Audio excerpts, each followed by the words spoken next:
Valerie in Pennsylvania. Hello? Hi. Hi, Valerie. Hi. Thanks for getting to me. I'm so nervous. This is my first time calling to a Don't be radio nervous. show, so We're just some idiots on I listen to TV. you all the time, and I wanted to call in. Well, thank you very much for calling. What's on your mind today? Well, I am a Christian. Okay. I believe in Jesus, and I just wonder what led you to be an atheist. Or both of you. I'm sorry I don't know your names, but I'm what led you Russell. both to... Russell, he's Russell and I'm John. Hi, Russell and John. Hi. Hi, Valerie. You want to go first? Sure. Nothing really led me to become an atheist. I've talked on previous shows that I wasn't raised in a religious family, so I'm kind of a default atheist. I've never been a theist. Most people in our group, and probably atheists in general, deconverted from something else. Yeah, me too. We happen to be two of the people who were just raised in unbelieving families. My parents are both sort of nominally Jewish, but mainly unbelievers. Okay. So I was never particularly raised to believe in God, whereas the other regular host, Matt Dillahunty, if you watched him, he was a Christian for like 30-something years and was thinking about becoming a minister at some point. So we come from all kinds of backgrounds. Okay. But we happen to be two of the people who just never were into the whole Christian thing. Yeah, so we didn't ever change our minds. We just never believed because we didn't really have a good reason to. Yeah, which is not to say I didn't go looking for reasons to change my mind. I mean, I've been to a number of churches. I've spent a lot of time listening to Christian radio and reading Christian theology, and I just never found any of it convincing enough to make the switch. I guess that's a bit where I am the other way, because Okay. I grew up in a Christian home. My parents are ministers, and you know, I have questions, and I have questions about the things that I believe, I find that you folks have questions about. But it seems Sure. the more I read the Bible, and as I've gotten older, my beliefs have been strengthened. Okay. Well, here's a general outlook of what I would say I think about God. There's always been sort of a appeal to the supernatural to kind of fill in the gaps of things we don't know. One of the examples that I like to bring up a lot is that a long time ago in ancient Egypt, they didn't know how come the sun rose and set all the time, right? So Yeah. they decided that the story was that there was one among many gods named Ra who carried the sun across the sky in his barge every day and then went back to the west or to the east in a series of underground tunnels so that he could take his chariot up again. You know, that was an explanation that they had at the time, but the more that we studied the reality of the way the sun moves relative to the earth, the more that just wasn't necessary anymore and didn't make any sense. You see what I'm saying? I definitely see what you're saying. Do you think, though, that maybe God has put eternity into our hearts? I mean, No. why do we look for him in the... Oh, I'm sorry, I interrupted you. I don't know that we necessarily look for God specifically. It's just that in a lot of cases we are really uncomfortable with not knowing the answers to everything, and so we make up answers to feel satisfied that we are omniscient in some way of our own. Okay. That makes sense. I don't know. I feel like God has changed my life. I feel like he has given me experiences and insight that has made my life exponentially better. It's better than mine, you mean? No, better than mine previously. But you said you were always a Christian. Oh, I grew up in a Christian home. I don't Okay. know if I was always a Christian. All right. I Well, wouldn't say that. Can you give me an example of one of these experiences? Or, I mean, you know, if you want to share it. I can certainly. My mom was diagnosed with a blood disorder. Okay. And they called her and said, you have this blood disorder. And I heard God sort of say in my spirit, she doesn't have it. Not that she'll get healed, not that she'll get better, but she doesn't have it. Okay. It turned out the doctor made a mistake, and he called back and he said, you don't have this. Okay. Now, So, that is, with or without God saying this thing to you, she wouldn't have had the blood disorder, right? The doctor made a mistake there. he did make a mistake there, yes. Okay. But why did I hear that? Because I tend to be a negative, the glass is half empty person. Have you ever heard of something called confirmation bias? No, sir. You should check it out because it's really interesting. It comes up a lot in psychology studies. Basically, when people have experiences that confirm the things that they already sort of believe, they tend to remember that and count it as a hit. Whereas when they have experiences that don't match the picture of the world that they already have in their heads, they tend to kind of like ignore it or make excuses about it or overlook it entirely. And what I would say is that people throughout their lives have different feelings about the way things are going to turn out. Like they may feel like, oh, my team is totally going to win the baseball game. Oh, my stocks are going to go up. And when things turn out good for them, they say things to themselves like, oh, that feeling I had was really, really accurate. I must have magical powers, or I must have God whispering in my ear. But sometimes you get a feeling like, But I really did hear him? My team is going to win the baseball game, and then you lose, and then you think, oh, I must have understood that feeling wrong. Well, I understand that. I could definitely see how that would play out. Right. But I heard something that was not from me.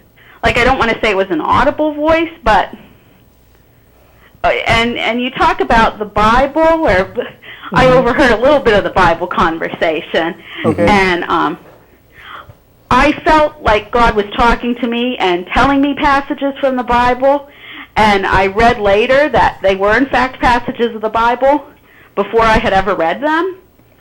Okay. So, if you grew like up I said, you don't know me, so you might not believe me. You're right. No, I'm not saying I don't believe you. I'm just saying that I don't know what experiences you've had or how you've adjusted your memories after the fact, which is also a thing people do. Okay. Yeah, it's hard to say. We weren't there. We can kind of guess what might be some explanations for what you experienced, but only, you're the only one who experienced it. Right. Well, yes, that is true. But we kind of are going to look at it skeptically and say, okay, well, what's a scientific way of possibility of explaining that? I guess my question to you would be, how did you know the voice you heard was God? Well, and I asked, I questioned that myself, but I guess it's because, I heard a quote from Richard Dawkins say something like, if you were a Buddhist or something, I don't know the exact quote, you would think that, Buddha or whatever answered your prayer. Right, yeah. That's your framework, in other words. But Exactly. I guess my reading of the Bible has sort of confirmed, the Bible says certain things about God, and that has been shown in my life, at least. And so that's kind of where I get the confirmation that I am. Let me ask you, have you explored a lot of other religions? As deeply as you've invested yourself in Christianity? Like, have you looked into, let's say, Islam or Mormonism? I have not looked into Islam. I have looked into Mormonism. Okay. I studied a lot of the Greek mythology and that type of thing, and I have looked into atheism. So I would imagine that when you looked into Mormonism, you saw a lot of claims and you felt skeptical about, let's say, the angel coming to Joseph and giving him a new book of the Bible on a bunch of golden plates, right? Well, I felt skeptical skeptical, but I think the reason I felt skeptical was because the fruit of it or the outcome of it. I mean, I think Joseph Smith had several wives. I don't know if he treated them all correctly. Although that doesn't make him wrong. I mean, that doesn't make him but factually I think someone wrong. inspired by God probably wouldn't. Well, you think Abuse that women because and you're children. working in the framework of Christianity. There's kind of a cool way of approaching, of wondering about your own religion. I think John Loftus was the guy who brought it up. He called it the outsider test, which is like, if I were looking into my own religious beliefs and I weren't already, and if I were coming from it from the perspective of a different religion, would I find this convincing? So, like, if you approached Christianity the same way you approached Mormonism, would you find the Jesus Christ story or the Noah's flood story, let's say, as convincing as you do now? And how much of it is just you've been told that it's true? Well, I suppose you are right about that. But isn't that the same with really any experience? I mean, I don't have children. But that's why I don't know what it's like to have children. And I mean, isn't any experience you kind of have to live it to believe it? You don't really have to live everything to understand it. I mean, you may not have children, but you agree that children are real. You've seen them. And I'm sure that you've talked to a lot of different parents and collected a lot of different experiences that match up to some degree. Yes. So you can get some kind of consistent picture of what parenting is like. Whereas it always seemed to me that with religious experiences, everybody has this wildly diverse experience of what this God thing is based on their cultural background and their expectations. Do you think that's because people are different, though, and people have different needs and desires and fears? I would say that people having different needs and desires and fears don't affect objective things like, let's say, child development. Like, for instance, every child is born, let's say between 5 and 15 pounds, give or take. And they're born from certain parts of the body, and they're born through certain processes. And, you can verify that over and over again and come up with a coherent and consistent picture of how childbirth and basic child development works that applies everywhere in the world, isn't subject to subjective experiences. Okay. Whereas... I do see what you're saying. Yeah. I do. Yeah, whereas with God, I'm just saying that everybody seems to see what they want to see. Well, I do, and I see what you mean, and I think sometimes people do sugarcoat the Bible. There are things in the Bible that are very honest, and maybe one doesn't want to believe, but... Well, like I said to the last guy, talking snakes? Now, see, I do believe... I believe that the Bible is essentially inerrant and completely true. So you do believe in the talking snake?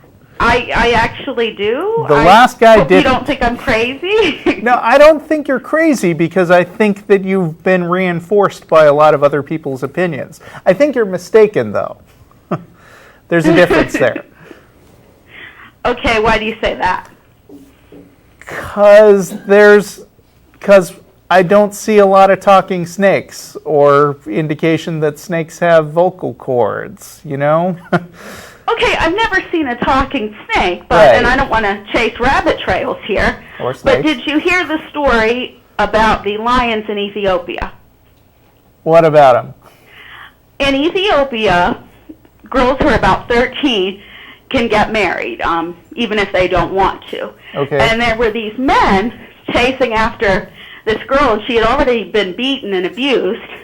And these lions hear her crying, and they actually form around her, and they chase the men away.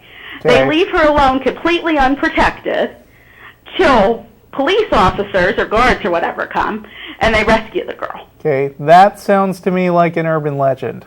It is actually true. I have looked it up because I thought this is an urban legend. Okay. I mean, I saw it on the Animal Planet, and I thought, well, this is still an urban legend, and it has been documented. Now, granted, they weren't talking, and there could be scientific. All right. So what that story comes down to is that the lions chased one guy and not another girl, which is not out of the realm of natural animal behavior. Yeah, it's different from talking snakes because snakes are physically unable to talk. Lions are able to chase people off and even have some degree of empathy. I think we see that throughout the animal kingdom, that they'll protect. Yeah, but I kind of doubt that's what was happening here. Yeah, I mean, I would like to see the details for sure, but at least it's something that seems. I don't know but I thought it was a fascinating story. Yeah, it's a cool story. And then it boils down to, okay, well, how do you explain it? And saying, well, it must be some kind of intervention from a supreme being. That I think would be a big leap. But what about dolphins leading people to shore? I have heard about that happening. I'm not sure to what extent those stories are also true, but I mean that seems to. I don't know about those actually, but if they do happen, they still happen in the realm of the natural, basically. Yeah, and it all boils down to what we were talking before: your framework, what you're kind of predisposed to believe about the world, and how you explain things that you see. Well, I see your point there. I do agree with a lot of what you're saying. Okay. I just I don't know. My belief is very strong. I think 1 million people could tell me that is absolutely crazy, and I would still believe. Sure, but I think for some of us, and I don't want to be rude here, but for some of us, the mark of intellectual honesty is being willing to treat everything as open to doubt, including things that you really, really want to believe. And I guess that's where we're coming from, is always being open to the possibility of making a mistake. And so that leads us to work extra hard to try to weed out those mistakes in our own points of view. Well, that is a noble thing to do, a noble journey, I guess. Yeah. Well, and not even necessarily mistakes, but Russell talked about confirmation bias, and that's something we all do, whether you're skeptical or not. You have to always be on the lookout for that. How many times has somebody drowned and dolphins didn't push them to shore? You remember the thing that's kind of remarkable, but you're not going to remember the stuff that you kind of expect to happen normally. That's very, and I've often thought that.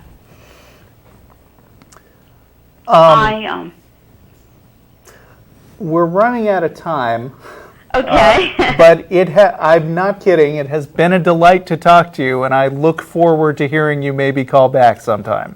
Oh, well, thank you. Have a good afternoon. All right. You too, Valerie. Appreciate the call.